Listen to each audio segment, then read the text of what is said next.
Nah, sekarang kita masuk dalam argumen singkat. Nanti ada argumen yang panjang. Dan saya percaya, saudara, kalau saya ada kesalahan menulis daripada bagian-bagian Alkitab yang dipakai oleh Arminian, saudara, itu mohon untuk dimaafkan. Karena saya berusaha tetapi sesempurna mungkin meringkas daripada serangan kelompok Arminius, yang mengatakan Alkitab punya 100 contoh yang membuktikan bahwa keselamatan bisa hilang. Tapi saudara, nanti saya akan mencoba mengcounter berdasarkan pendekatan hermeneutik saja. Jadi saya tidak memakai pendekatan yang lain karena ini bisa panjang sekali. Bagian yang pertama, argumen singkat. Tapi ini yang penting. Melalui uraian tentang jaminan keselamatan di atas, sudah jelas bahwa orang yang tidak bertekun dalam keselamatannya bukan hilang keselamatannya. Ya, jadi perhatikan di sini.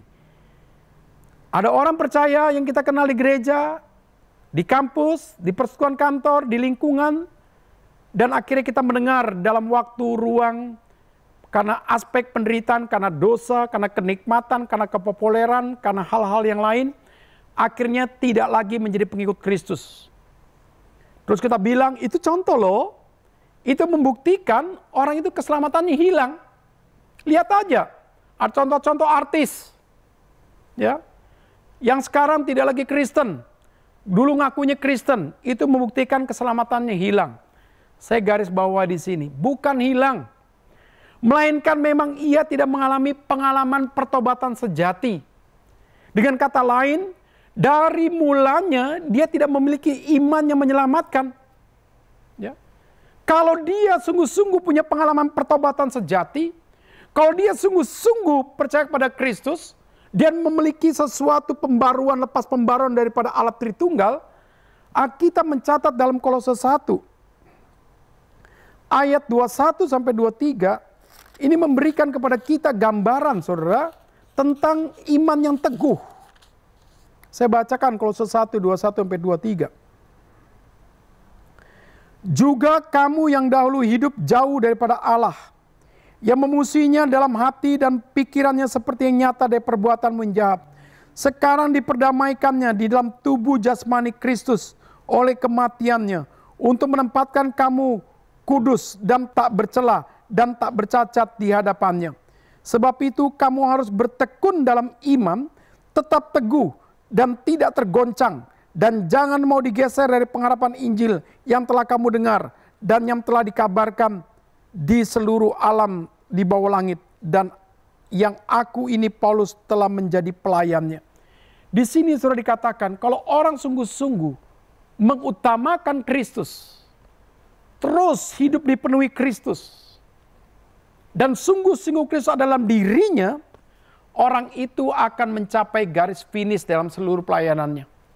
Jadi saudara, ini jelas sekali saudara. Alkitab jelas mengatakan kuncinya adalah sampai sejauh mana engkau mengutamakan Kristus, engkau mau dipenuhi Kristus, engkau mentaati Kristus. Jadi kalau ada orang mengaku Kristen, sekarang akhirnya tidak percaya kepada Kristen, jangan bilang keselamatan itu hilang. Karena aspek dia sudah menjadi orang duniawi. Dia sudah menjadi orang yang mau populer. Dia ingin pindah agama supaya mudah naik pangkat segala sesuatu. Jawabannya saudara, memang dari mula tidak punya iman. Ibrani 3 ayat 6. Tetapi Kristus setia sebagai anak yang mengepalai rumahnya. Dan rumahnya ialah kita. Perhatikan. Rumahnya adalah kita. Efesus mengatakan kita adalah bait Roh Kudus. Kita adalah seperti rumah yang dibangun oleh Tuhan. Dia kepala kita. Jika kita sampai kepada akhirnya teguh berpegang pada kepercayaan dan pengharapan yang kita megahkan. Jadi saudara, Tuhan tidak akan main-main ketika kita menjadi anggota di dalam setiap susunan tubuh Kristus. Dan dia adalah kepalanya. Maka ketika kita menjadi anggota tubuh Kristus, kita mau terhilang atau kita menghilangkan diri, dia Allah yang berkuasa. Dia akan megang kita, dia akan topang kita. Jadi di sini saudara, jelas sekali saudara, jikalau kelompok Arminian mengatakan bahwa keselamatan itu tergantung kepada ketekunan pribadi. effort, usaha secara rohani. Nilai sikap untuk menghadapi seluruh dunia secara rohani. Nah, itu keselamatan yang bersifat antroposentris. Di dalam perjanjian lama diselamatkan karena Taurat.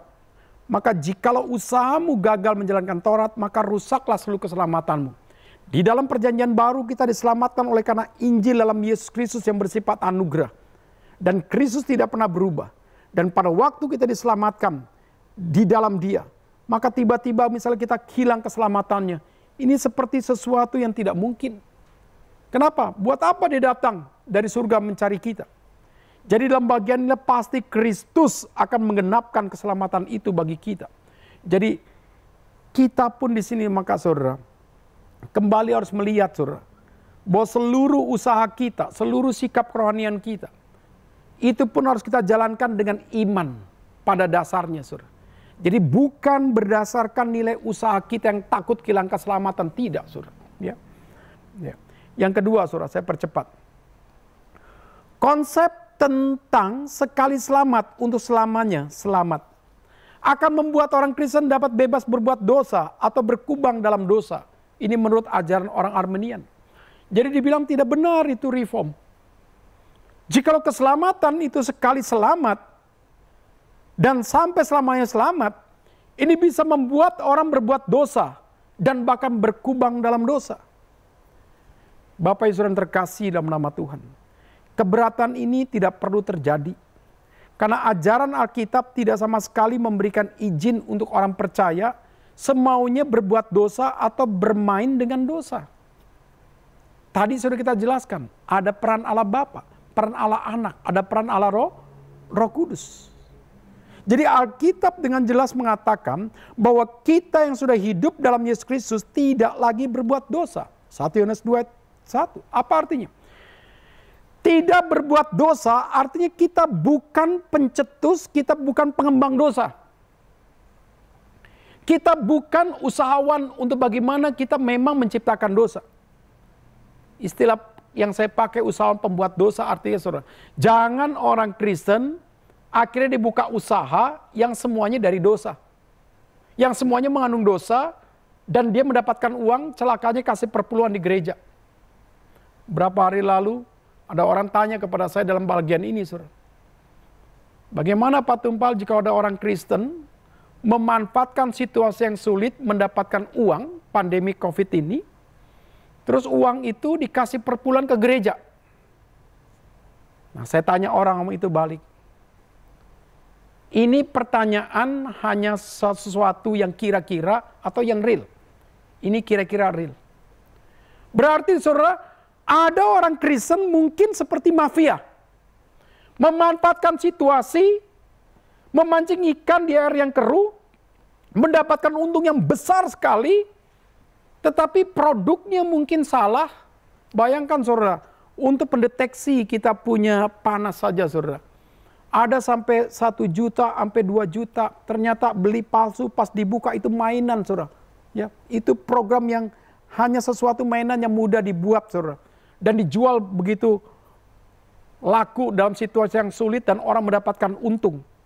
Dalam situasi itu saudara, kamu jangan bilang untung. Itu merugikan orang lain. Itu harusnya dibalikin semua uang itu. Kenapa saudara? Itu penjahat saudara. Itu penjahat. Kenapa? Itu bukan bisnis yang sehat. Itu bisnis yang akan hanya mengkeruh dan membuat orang susah. Saya kira kalau ada orang Kristen bisa melakukan itu, dan dia mengatakan ini daripada Tuhan, saya kira dia bukan anak Tuhan, dia anak setan. Jadi dalam bagian ini saudara jelas sekali mengatakan kepada kita saudara, kita tidak akan menghalalkan banyak cara untuk mendapatkan uang. Kita punya etika bisnis, kita punya standar bisnis, kita punya nilai yang mau kita capai dalam keteladanan bisnis. Maka kita tidak akan menghalalkan banyak cara untuk mendapatkan uang dalam situasi yang sulit ini. Maka saya bilang, kalau dia tetap memberikan perpuluhan, gereja tidak tahu, gereja itu tidak berdosa. Tapi kalau gereja itu tahu, harus tolak. Maka saudara, orang Kristen tidak akan damai kalau usahanya masih buka diskotik. Orang Kristen tidak akan damai kalau usahanya hanya merugikan orang lain, tipu sana tipu sini. Ya. Dan saya percaya sekali saudara, yang membuat kita tidak damai itu saudara, dengan usaha kita yang mengandung dosa, itu karena pekerjaan Allah Roh Kudus. Jadi dalam bagian inilah saudara, kita percaya sekali bahwa Tuhan punya program. Kita bukan orang yang bisa membuka industri tempat kerja mengandung dosa. Dan kita tidak lagi bisa berbuat dosa untuk mengembangkan dosa itu. Kita bisa jatuh dalam dosa praktis, tapi kita bukan pengembang dosa. Allah mengimbangi ajaran ini dengan hukuman. Jadi artinya saudara, 1 Korintus 11:30-32. Kalau kita masih main-main dengan Tuhan, Tuhan akan siap menghajar kita dengan segala cara. Bahkan dikatakan saudara, ada ganjaran yang tidak menguntungkan. Ya, 2 Korintus 5:10, 1 Korintus 3:15, Kolose 3:25. Jadi artinya, Allah dalam penebusannya, tidak bisa penebusan itu dimainkan oleh setiap orang Kristen. Jikalau dia sungguh-sungguh orang Kristen, Tuhan akan siap dengan hukumannya, Tuhan akan siap dengan ganjarannya. Jadi apa artinya? Kesucian Allah tidak boleh dipermainkan. Kebenaran Allah tidak boleh dipalsukan. Kemuliaan Tuhan tidak boleh dipalsukan. Tidak boleh dibuat sesuatu yang bersifat fana. Jadi dalam bagian ini saudara, kita percaya sekali saudara, Allah Tritunggal tidak mungkin membiarkan orang-orangnya itu mempermainkan kesucian Tuhan. Bahkan nanti ya pada waktu saya bikin klasifikasi saudara, saudara bisa lihat ada orang Kristen kalau akhir hidupnya mau jadi batu sandungan. Tuhan bisa dalam waktu tertentu orang itu mati. Bukan karena mati dalam dosa. Tapi supaya menyetop orang itu, supaya hidupnya tidak lagi jadi batu sandungan.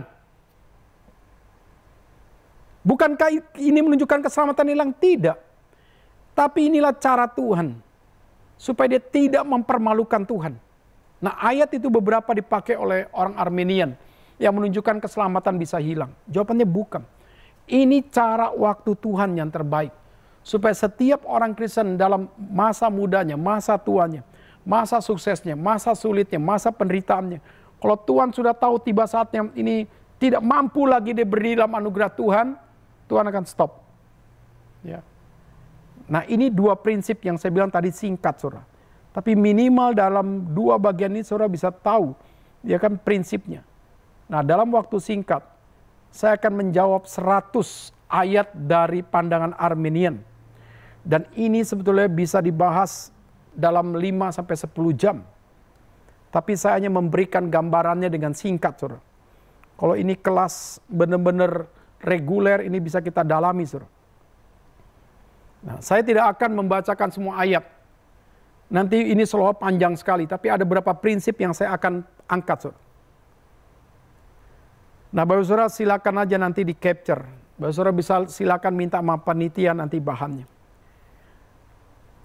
Ayat di bawah ini berkaitan dengan guru palsu. Jadi Matius 7:15-23 sampai Wahyu 22 ayat 18-19.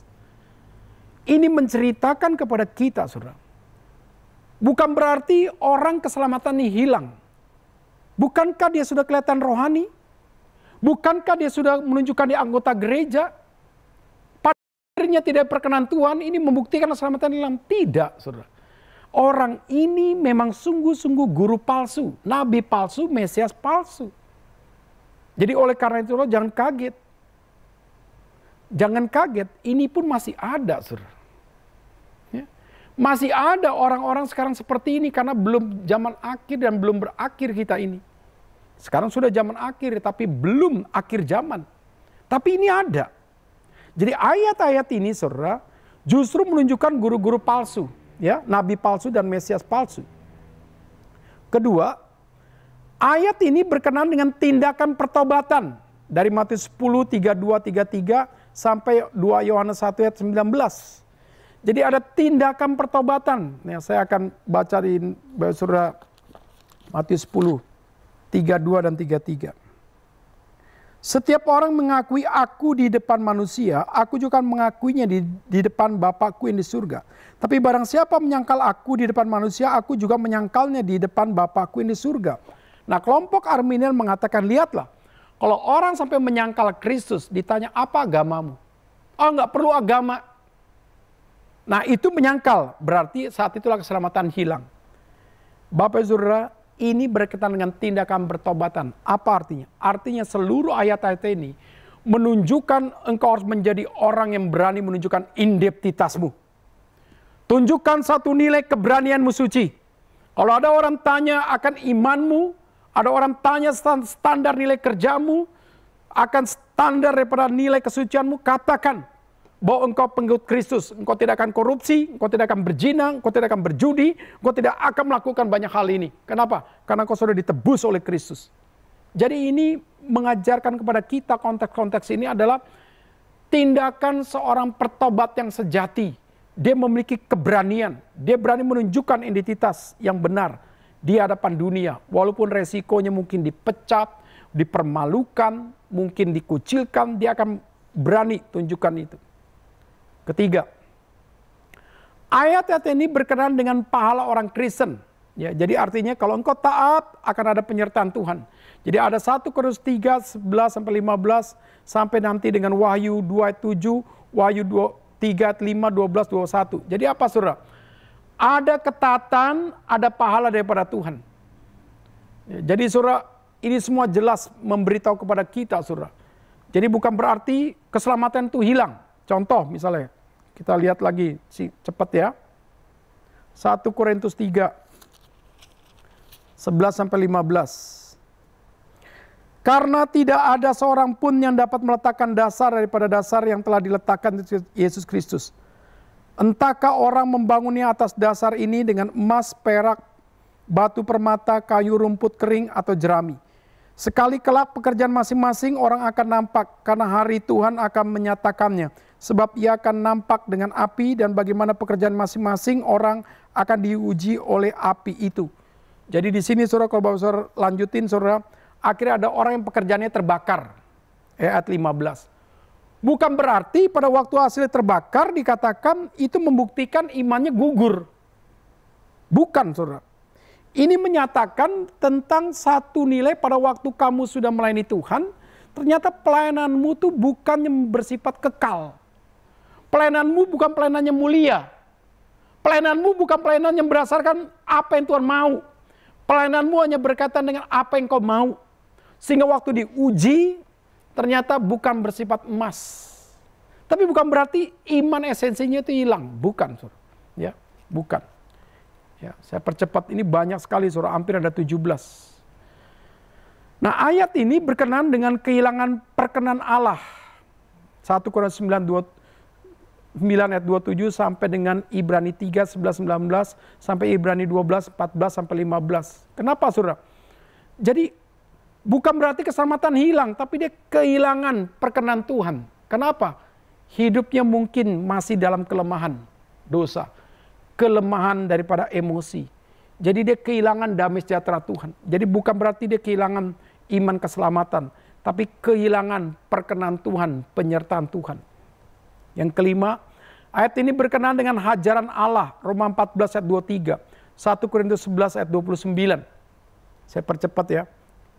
Ayat ini berkenaan dengan hidup berbuah, kesaksian, kedewasaan orang Kristen, Matius 5 ayat 13. Sampai dengan 1 Yohanes 2 ayat 24. Apa artinya saudara?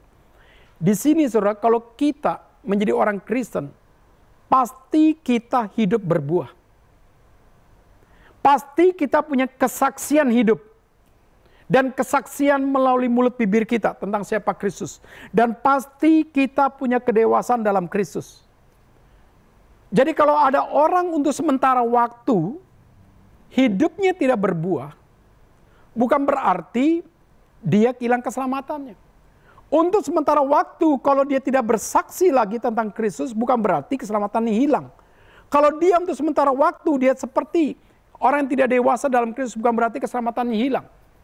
Jadi ini menunjukkan satu hal di mana Tuhan berkenan kepada kita, saudara. Jadi disinilah saudara, inilah harus kita kejar. Bagaimana kita harusnya memperkenan hati Allah dengan ketiga bagian ini, saudara.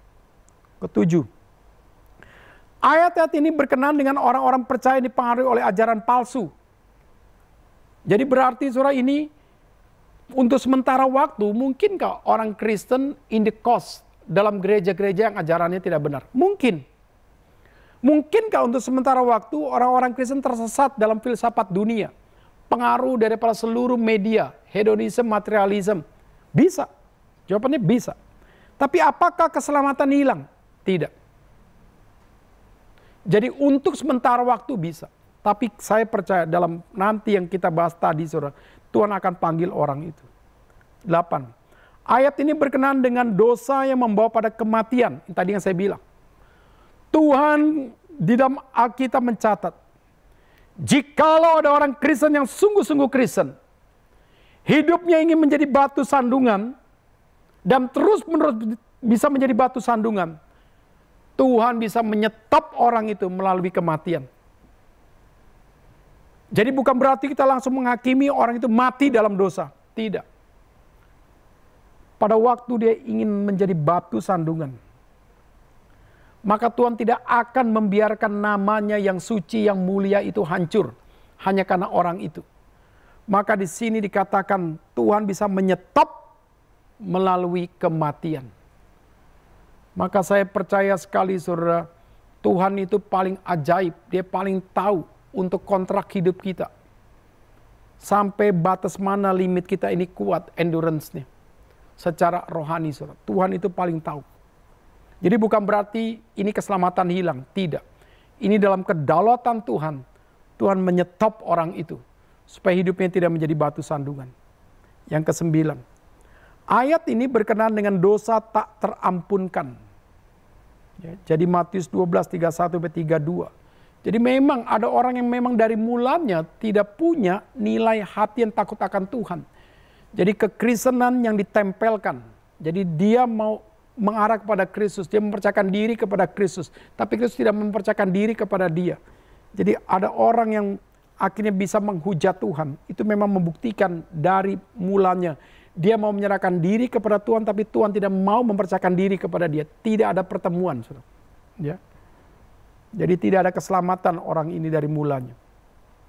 Ayat ini berkenaan dengan bangsa Israel, ya, dan masa kesesakan dari Matius 22, 1-13 sampai dengan Lukas 13 ayat 23-30. Jadi ini Israel yang terus tidak setia. Dan kita tahu bagaimana juga Israel, ya kan, ketika mereka menuju tanah Kanaan, banyak di antara mereka yang gugur dan hanya umur 22 ke bawah, ya, kecuali Kaleb dan Joshua yang bisa berhasil karena mereka mengenal Tuhan. Ayat ini berkenaan dengan bangsa-bangsa kafir, Roma 11:13-24, khusus ayat 21-22. Jadi bukan orang Kristen ini orang kafir. Yang 12, ayat ini berkenaan dengan kesaksian gereja setempat, Wahyu 3, khususnya pasal 3, ya, ayat 2, 3, 15, 16, dan pasal 2 ayat 4 dan 5.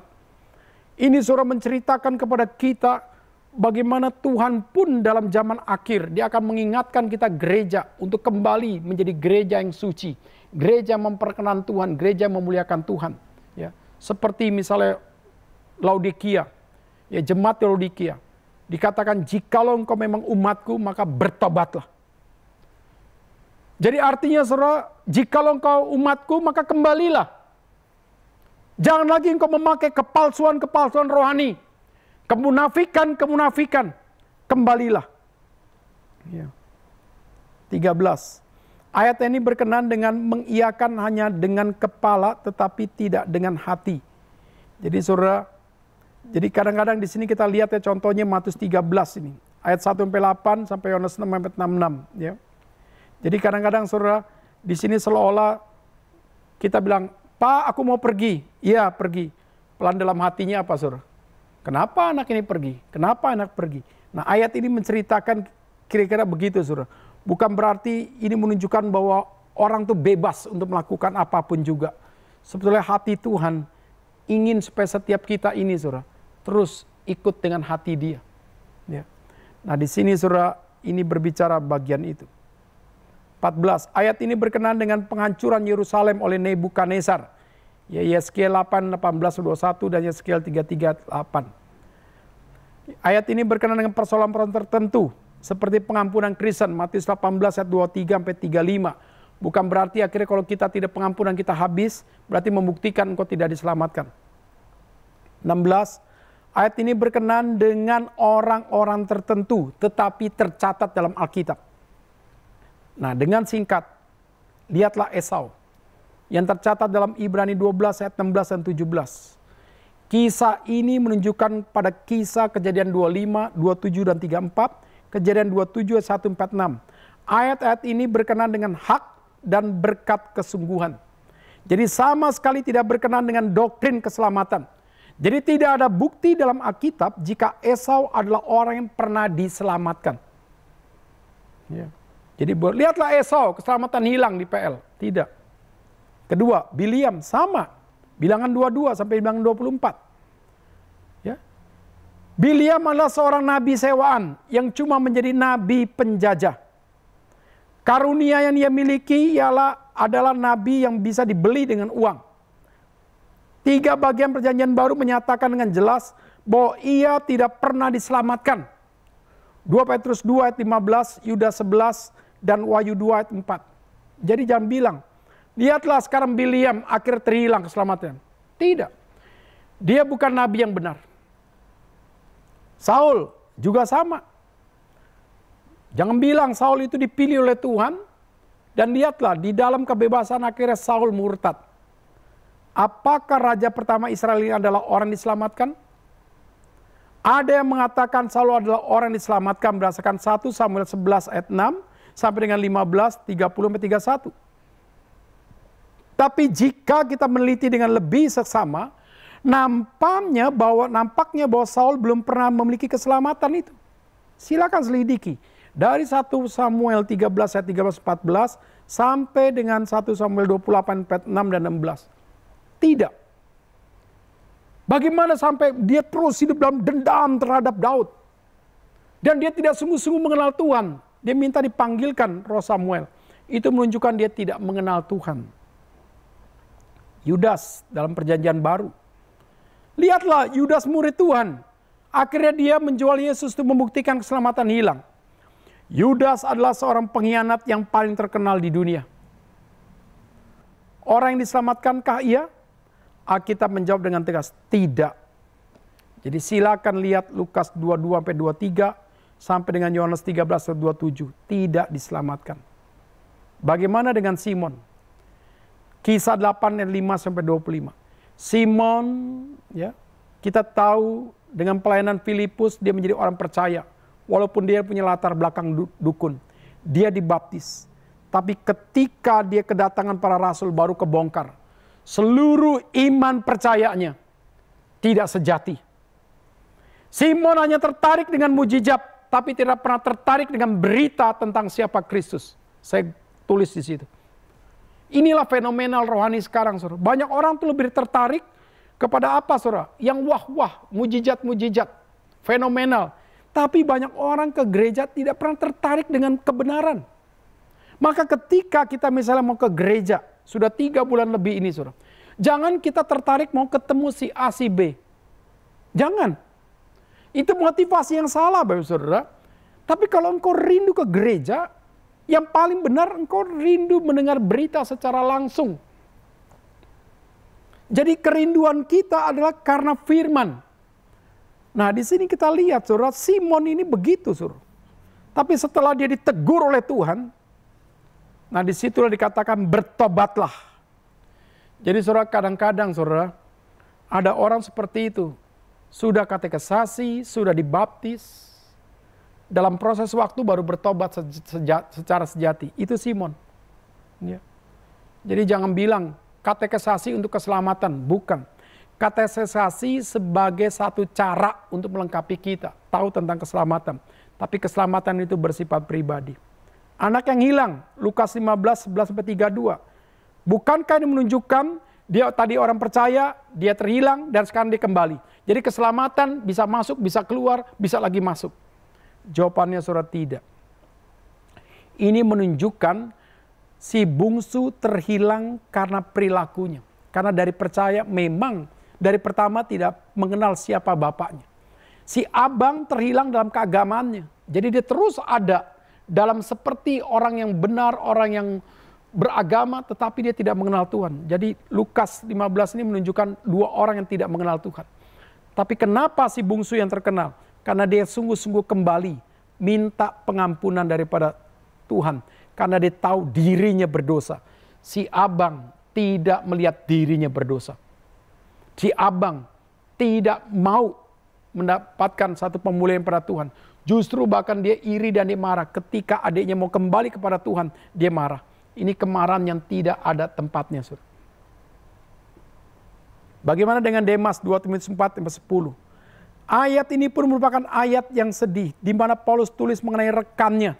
Jadi kita semuanya sudah membaca mengenai persekutuannya dengan Rasul Paulus dengan Lukas. Jadi apa yang terjadi di sini nampaknya sama dengan apa yang terjadi dengan Markus dalam kisah 13 ayat 13. Demikianlah Demas meninggalkan Paulus pada saat ia masih membutuhkannya. Jadi Markus sendiri pada akhirnya kembali. Mungkin Demas pun akhirnya demikian jika saja kita mempunyai informasi yang lebih jauh mengenai dirinya. Jadi Paulus pun ya melihat Demas seperti merindukan daripada Markus. Bukan berarti kita langsung menghakimi melalui peristiwa Paulus dan Demas keselamatan bisa hilang. Jawabannya tidak. Yang terakhir, ini mengingat waktu. 17, ya, ini yang terakhir. Ayat ini berkenaan dengan kitab kehidupan. Dalam Alkitab dikatakan ada kitab kehidupan, ada kitab yang tercatat. Dari mulai Keluaran 32, 32, 33 sampai Roma 9 sampai 3. Saya ambil hanya satu contoh. Musa mau seperti dia mau dihapus daripada kitab kehidupan. Jangan ya Tuhan, kau buat orang Israel ini semuanya yang kau musnahkan. Karena mereka membuat akan apa? Patung lembu. Biarlah mereka dihapus daripada kitab kehidupan. Janganlah mereka tercatat bersama-sama dengan orang-orang benar. Itu Mazmur 69 ayat 29. Tapi doanya Musa supaya dia terhilang. Daud dengan jelas dalam Mazmur di atas menunjukkan kepada kematian fisik musuh-musuhnya, saudara. Ya.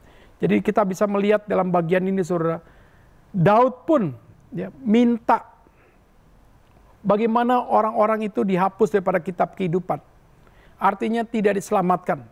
Musa seperti ingin mewakili Israel supaya dialah yang akhirnya melalui dia bisa dihapuskan, biarlah Israel itu terselamatkan. Ini sungguh hati seorang pemimpin yang mau berkorban luar biasa, saudara. Nah di sini kembali lagi, saudara. Saya mengatakan kitab kehidupan fisik maksudnya dalam bagian ini, Musa seolah-olah ingin mewakili Israel. Ya, bukan berarti keselamatan itu bisa bargaining. Ya, bisa ditukar-tukar. Bukan, saudara. Ya, bukan. Jadi ada Alkitab mencatat bahwa ada kitab kehidupan. Dan kitab kehidupan itu tidak mungkin bisa berubah hanya karena ada bargaining. Daripada Musa kepada Tuhan melalui masa Israel. Jawabannya tidak, saudara. Ya. Jadi dia seperti korban pengganti secara fisik bagi bangsa Israel. Yang telah membuat Allah sangat murka karena dosa menyembah anak lembu emas. B. Kitab kehidupan kekal tadi yang saya katakan ini. Tercatat dalam Lukas 10 ayat 20. Dan ini pasti kalau sudah terdaftar dalam istilahnya kita mengerti ini dalam nilai apokaliptik. Dan Tuhan sudah memilih ini tidak mungkin akan hilang. Jadi kalau dikatakan ada bargaining apapun itu hanya bahasa manusia. Di mana itulah jiwa kepemimpinan Musa yang begitu luar biasa. Mau mati demi bangsanya. Jadi kita di sini lihat. Demikianlah akhirnya dapat kita simpulkan bahwa keselamatan yang Allah berikan kekal adanya. Satu kali diselamatkan, tetap diselamatkan. Kesimpulan, jaminan keselamatan hanya berdasarkan kasih Allah. Bukan usaha kita, bukan perbuatan kita, bukan kesalehan kita, bukan spiritualitas kita, bukan pengorbanan kita. Semua semata-mata karena kasih Allah. Janji daripada Allah Bapa itu pasti. Dan janji Allah Bapa itu tidak mungkin bisa gagal. Karena Yesus Kristus menggenapkan, mengerjakan, melaksanakan seluruh janji dengan dia mati di kayu salib. Dan kita dibayar lunas oleh Yesus Kristus. Dan Roh Kudus melaksanakan itu. Menggenapkan, memeteraikan dalam hati kita bahwa kita menjadi milik Tuhan. Jadi di sini kita lihat ada janji daripada Allah Bapa. Pribadi pertama daripada Allah Tritunggal, ada pribadi kedua daripada Allah Tritunggal Yesus Kristus yang melaksanakan, mengerjakan seluruh penebusan itu dengan sempurna. Dan ada Allah Roh Kudus yang akhirnya menggenapkan dan kita dimateraikan oleh Dia. Dan seluruh pemateraian itu kekal sampai selama-lamanya. Kiranya melalui pembelajaran yang terakhir ini, kita makin mengerti bahwa keselamatan kita sungguh-sungguh hanya karena anugerah. Maka patutlah kita mengisi keselamatan kita. Patutlah kita mengerjakan seluruh keselamatan kita untuk tanggung jawab rohani kita, disiplin rohani kita, target rohani kita, dikaitkan semua dengan kemuliaan Tuhan. Tuhan memberkati kita semua. Kita berdoa.